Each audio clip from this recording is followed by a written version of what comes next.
সমস্ত রাজনীতিবিদদের বলে দিতে চাই, এই ওসমান হাদির বাংলাদেশে ভারতের দালালি করে কোনো রাজনৈতিক দল ক্ষমতায় যেতেও পারবে না, ক্ষমতায় টিকে থাকতেও পারবে না।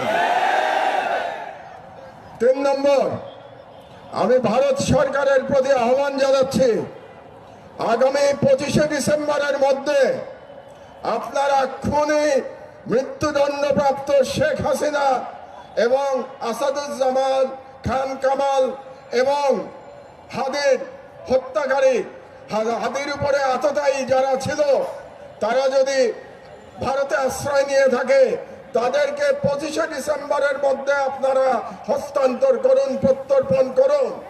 না হলে আমি হাদির রক্তের কসম দিয়ে বলছি, বাংলাদেশের প্রতিটি ভারতীয় প্রতিষ্ঠানের বিরুদ্ধে আমরা প্রতিরোধ সংগ্রাম শুরু করব।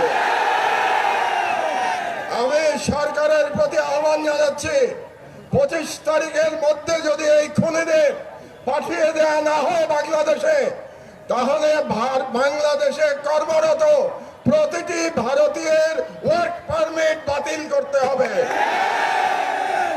আর আমি জনগণের উদ্দেশ্যে বলতে চাই, এই অথর্ব স্বরাষ্ট্র মন্ত্রণালয় দিয়ে আমাদের নিরাপত্তা পাওয়া যাবে না, কাজেই তাদের আশা আমাদের ছেড়ে দিতে হবে।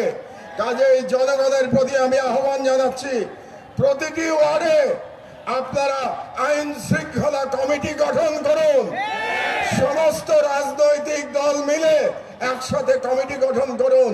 তাদের দায়িত্ব হবে ফ্যাসিবাদী এবং ফ্যাসিবাদী দোসরদের চিহ্নিত করে তাদেরকে আইনের হাতে সোপর্দ করা।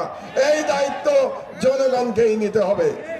এই কটি কথাই আমি আজকে বলতে চাই। সন্ধ্যা হয়ে গেছে।